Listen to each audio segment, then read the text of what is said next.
Welcome to Electron Line.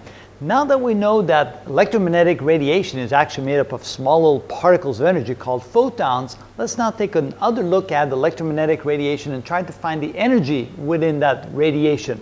And the way we're going to do that is in terms of how much energy each photon carries. Remember, what was discovered is that the energy of a single photon is equal to some constant called Planck's constant times the frequency of that energy, of that electromagnetic radiation. Also remember that in any wave motion, which is electromagnetic radiation is indeed like a wave, so it kind of acts both like a wave and like a particle. It's kind of interesting, and we know that the speed of light is equal to the frequency times the wavelength. So we can solve this equation for f. F is therefore equal to the speed of light divided by the wavelength. So we could write this equation also in terms of the energy of a single photon is equal to the Planck's constant h times the ratio of the speed of light divided by the wavelength. So we can use either equation to get the exact same result. Sometimes we know the energy in terms of the wavelength, sometimes we know it in terms of frequency. Also remember that Planck's constant h is equal to 6.626 times 10 to the minus 34 joules times seconds. Now, joules is a unit of energy, it's a Newton meter, and seconds, of course, we know that's a unit of time, standard unit of time. So, according to that, we can look around and see that radio waves have very, very small energy per photon, about 10 to the minus 8 electron volts, so that's about 10 billionths of an electron volt per photon. Microwaves carry a little bit more, anywhere from 1 over 100,000 to 1/1000 of an electron volt. Visible light is between 1.8 and 3.16 electron volts. So that's typically the range is somewhere between about 2 and 3 electron volts for visible light. UV radiation has higher energies, all the way up to about 100 electron volts. X-rays go all the way up to 100,000 electron volts per single photon of X-rays, and gamma rays can be as much as 1 billion or 1 trillion electron volts.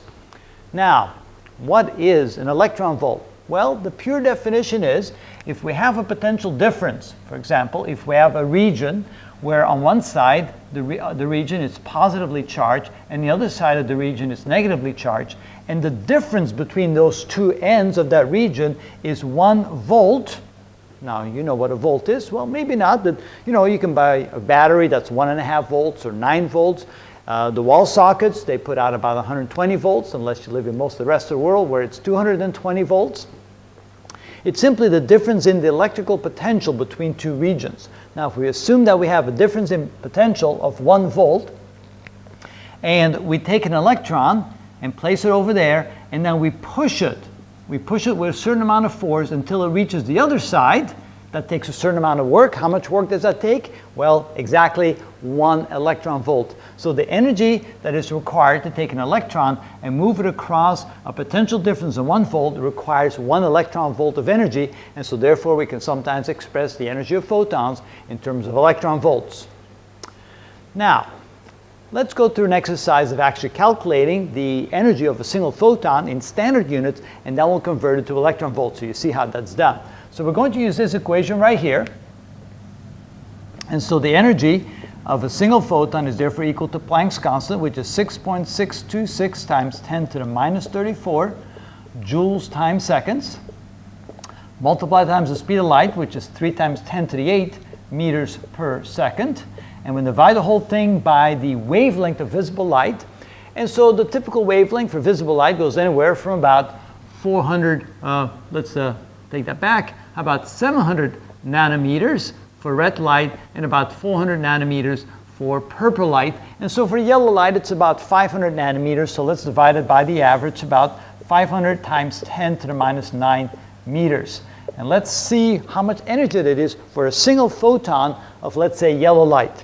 So 6.626 e to the 34 minus times 3 e to the 8 divided by 500 e to the 9 minus equals, and I get 3.976, so about 3.976 times 10 to the minus 19 joules.